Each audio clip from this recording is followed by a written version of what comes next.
और ये बहुत ही महत्वपूर्ण बात इसलिए है कि जहां कर्मचारियों की सोशल सिक्योरिटी की बात है, उनकी सोशल सिक्योरिटी और इतनी सेवा के बाद उनके सम्मान के लिए, और जब उम्र ज्यादा हो रही, क्योंकि इधर उम्र भी, लाइफ एक्सपेक्टेंसी बढ़ी है, उम्र बहुत हो जाती है, तो उनके लिए जो सपोर्ट होना चाहिए, सपोर्ट के लिए, उनके रिस्पेक्ट के लिए और सोशल सिक्योरिटी के लिए समाजवादी पार्टी ने फैसला लिया है कि पुरानी पेंशन व्यवस्था की बहाली होगी जब समाजवादी सरकार उत्तर प्रदेश में बनेगी। हालांकि मैं पढ़ना चाहूं तो पूरा पढ़ भी सकता हूं, लेकिन हमारे पुरानी पेंशन व्यवस्था की बहाली के लिए घोषणा पत्र में हम लोग समाजवादी लोग शामिल करने जा रहे हैं। उत्तर प्रदेश के सरकारी सेवा में नियुक्त शिक्षक, कर्मचारी एवं अधिकारियों को सेवानिवृत्त होने पर जीवन यापन के लिए मासिक पेंशन दी जाती थी। इससे सेवा निवृत्त कर्मचारियों को आर्थिक सुरक्षा प्रदान होती थी। केंद्र में भारतीय जनता पार्टी की सरकार द्वारा वर्ष 2004 में नियमावली बनाई, जिसके आधार पर अप्रैल 2005 के बाद नियुक्त शिक्षक और कर्मचारी की मासिक पेंशन की योजना समाप्त की गई और नई पेंशन योजना लागू की गई, जिससे सेवानिवृत्त कर्मचारी एवं शिक्षक को सेवानिवृत्त होने पर एक मुश्त धनराशि प्रदान की जा रही है। इसके लिए 10% धनराशि कर्मचारी देता है और 14% सरकार देती है, और इस पैसे को शेयर मार्केट में लगाया जाता है, जिससे इस व्यवस्था की विश्वसनीयता पर प्रश्न लगता है। मुझसे लगातार तमाम कर्मचारी और शिक्षक संगठन मिले, और जिसमें हमारी बाईं तरफ बैठे हुए हैं, लगातार लड़ते रहे, बैठे, न जाने कितनी बार हमारी बैठकें हुई।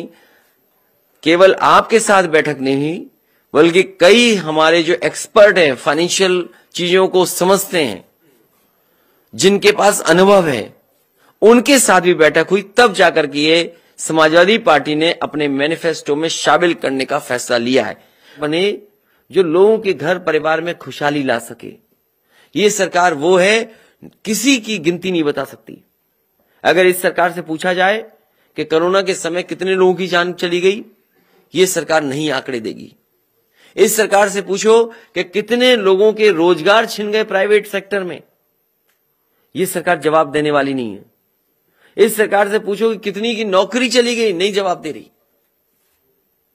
इस सरकार से पूछिए कि कितनी बेटियों के साथ अपमान हुआ, अपमानित की गई, ये सरकार आंकड़े नहीं दे रही। इसलिए प्रोग्रेसिव गवर्नमेंट बनाइए। हम आपको भरोसा दिलाते हैं कि अर्थव्यवस्था को जब पटरी पे ले आएंगे, अर्थव्यवस्था पटरी पे आएगी, तो दोबारा खुशहाली उत्तर प्रदेश में और न जाने कितने लोगों के घर परिवार में आएगी।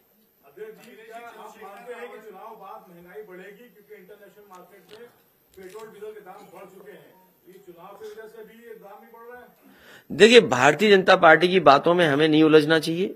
भारतीय जनता पार्टी ये बताए कि ओएनजीसी कंपनी को पिछले क्वार्टर में कितना मुनाफा हुआ है, डीजल पेट्रोल की कीमतों को इतना बढ़ाने के बाद जो ओएनजीसी कंपनी है उसको कितना मुनाफा हुआ है। और जिस समय आपको मुनाफे के आंकड़े पता लग जाएंगे, ये अंतर्राष्ट्रीय बाजार नहीं है, ये सरकार है जो जिम्मेदार है। आपको पता होगा, हिमाचल का जैसे ही परिणाम इन सरकार के खिलाफ आया, इन्होंने डीजल पेट्रोल की कीमत कम कर दी।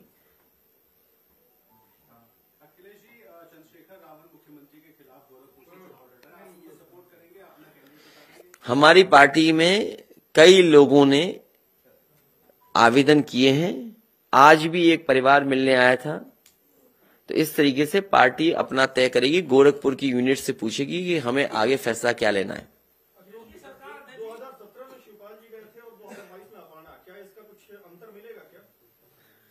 मैंने जवाब दे दिया कि भारतीय जनता पार्टी जो परिवारवाद के खिलाफ थी, आज केवल साजिश और षड्यंत्र करके ही आगे बढ़ना चाहती है।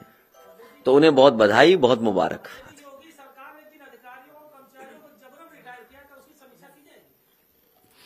अब जबरन उत्तर प्रदेश के मुख्यमंत्री को रिटायर करो अपने बोर्ड से। अध्यक्ष जी, आप समाजवादी सरकार विकास के लिए जानी जाती है, तो क्या आपकी सरकार आने के बाद रिवर फ्रंट और मेट्रो का एक्सपेंशन जैसी योजनाएं दोबारा से लागू की जाएंगी जो इस सरकार? ये तो बहुत छोटे सवाल है, ये तो हमारे घोषणा पत्र में नहीं था मेट्रो, तो बना दी हमने लखनऊ मेट्रो।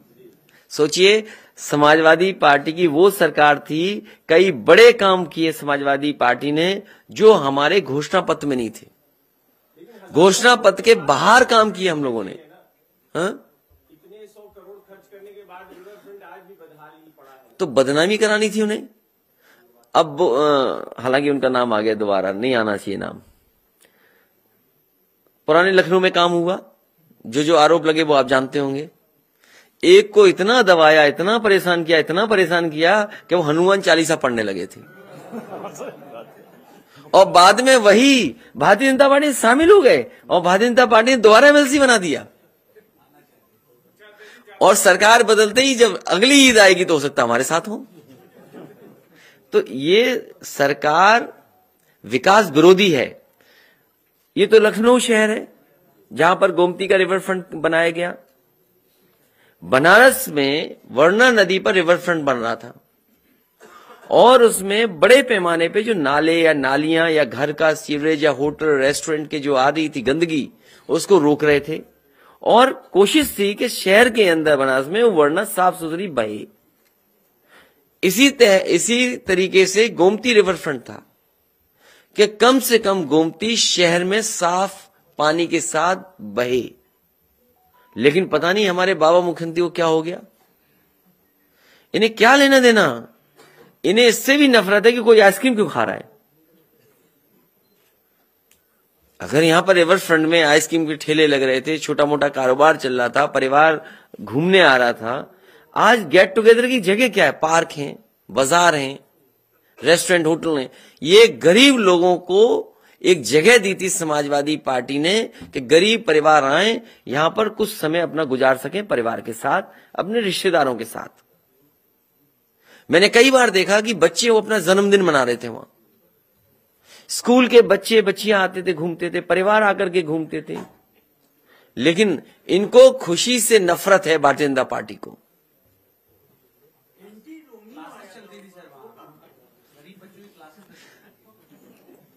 इन भाई साहब ने रोमियो के बारे में कुछ नहीं पढ़ा। ये भी रोमियो को बदनाम करने, जैसे योगी हमारे मुख्यमंत्री बदनाम कर रहे थे रोमियो को। ये इन्हें काम नहीं करना था, केवल दिखावा करना था इन्हें। जो 1090 व्यवस्था थी, मैं अपने पत्रकार साथी से कहूंगा कि आप जाइए, देखिए जाके महिलाओं को, बेटियों को और बहनों की सुरक्षा के लिए one of the best system create किया था, जिसमें पुलिस का सपोर्ट था। उसमें जो कर्मचारी थी वो लड़कियां थी कि कोई बेटी को, बहन को अगर कोई शिकायत थी तो वो कर सकती थी शिकायत, और तब तक 1090 मदद करती थी जब तक वो जो पीड़ित है वो संतुष्ट है कि नहीं है। और उसमें कई लाख उदाहरण हैं कि हमारे समाज की तस्वीर क्या है, हमारे समाज में हो क्या रहा है। उसकी अगर आप जानकारी करेंगे तो आप पाएंगे कि आपका दोस्त है, आपके परिवार का सदस्य है, वही परेशान कर रहा है। कोई आपके मोहल्ले का है, वो परेशान कर रहा है। कोई झूठे ही नंबर मिलाकर के वो परेशान कर रहा है। तो वो अगर आप उसका डेटा का एनालिसिस करते तो आपको पता लगता है कि समाज में क्या हो रहा है। 8-8 लाख बहन बेटी और उनकी मदद हुई उस 1090 से। लेकिन बाबा मुख्यमंत्री ने एक नाम लाए, बोला ये योजना चलेगी, वो योजना का नहीं पता लगा कहां चलेगी। और आज भी सरकार निर्भर उसी पर है, 1090 पर।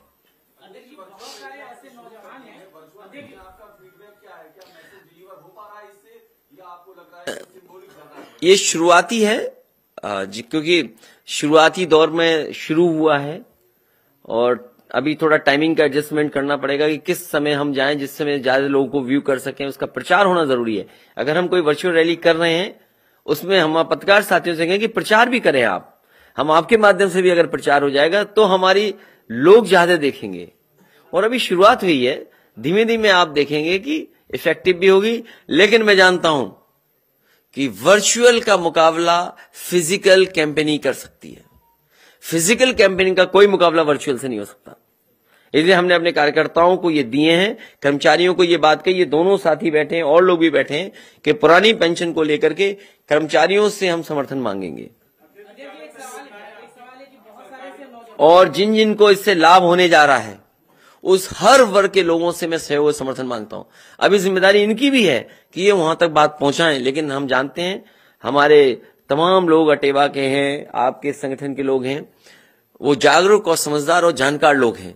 उन तक हमारी बात आज पहुंच जाएगी, उनका सहयोग मिलेगा। और डेमोक्रेसी में यही है कि जिसके साथ जनता खड़ी है उसी के साथ खड़े होंगे। इस भारतीय जनता पार्टी ने कमेटी भी बनाई, आश्वासन भी दिया और फिर धोखा दे दिया। इसलिए भारतीय जनता पार्टी से उम्मीद मत करो मदद की। आपको भी बता रहा हूं, पत्रकार साथी और वो इंडिया टुडे के हमारे खड़े हुए नौकरी छूटे हुए साथी खड़े हैं।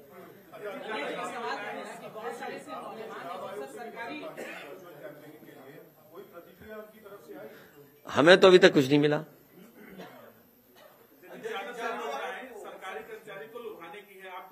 अरे लुभाएं क्यों नहीं? डेमोक्रेसी में और किसको लुभाएं जाके? क्या सवाल पूछ रही है बताओ?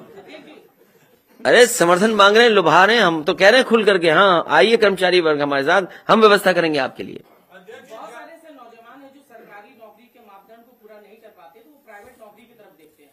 तो क्या सर उत्तर प्रदेश में उद्योग धंधे बढ़ाने की जरूरत है ताकि बाहर जाने की जरूरत ना पड़े नौजवान? देखिए, स्मॉल स्केल इंडस्ट्री, मीडियम जो MSMEs हैं, जहां बड़ी इंडस्ट्री का सपना हम लोग देखते हैं, लेकिन अगर हम छोटी इंडस्ट्री को भी सपोर्ट करें, मुझे खुशी है इस बात की। और मैं बता सकता हूं कि जब आप घोषणा पत्र हमारा देखेंगे तो MSMEs को कैसे हम बढ़ाएं और बढ़ावा दें उस इंडस्ट्री को जो एग्जिस्टिंग है, उसके लिए बड़े पैमाने पर राहत और सहूलियत का पैकेज लेकर के आएंगे।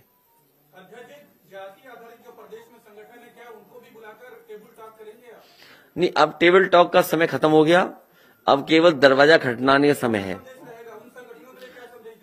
हमें उम्मीद है कि उनका सहयोग और समर्थन मिलेगा। 5 साल जो अपमान झेला उन्होंने, जो धोखा खाया, उसके खिलाफ खड़े हों, इस सरकार को हटाएं।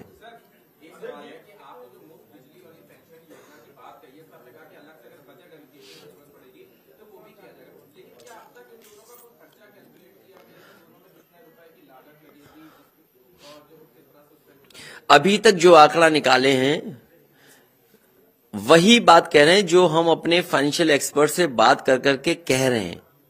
कल को जब करने का वक्त आएगा तो कर सकें, उन्हीं बातों को हम आपके बीच में रख रहे हैं। और 300 यूनिट संभव है। जब समाजवादी सरकार में 12 से लेकर के 17 तक जो बिजली बनाने का काम हुआ तो दुगना हुआ। 12 से 17 तक बिजली उत्पादन का काम दुगना हुआ है। और न केवल दुगना हुआ बल्कि बिजली विभाग का स्ट्रेंथनिंग की गई इंफ्रास्ट्रक्चर की। और सबसे ज्यादा अगर बिजली विभाग को बजट किसी ने दिया तो समाजवादी सरकार ने। इसलिए संभव है कि ये काम किए जा सकते हैं। वही काम कहे जा रहे हैं, मैनिफेस्टो में शामिल हो रहे हैं, जिनके बारे में कहीं न कहीं हम लोगों ने वर्कआउट कर लिया है, उनको शामिल कर रहे हैं। योगी जी का एक बयान है कि आप पहले दिन से ही बैकफुट पर हैं क्योंकि आपने जो पहली लिस्ट जारी की थी उसमें ज्यादातर अपराधी हैं। जिसको तेज दौड़ना है वो पहले कदम पीछे ही रखता है, एक पीछे एक आगे होता है। वो कभी दौड़े ही नहीं। लुंगी पहनने वाले कैसे दौड़ेंगे? तेवंद पहनने वाले कैसे दौड़ेंगे? दूसरों को बुरा भला कहते हैं, उस ड्रेस में दौड़ लेंगे वो क्या?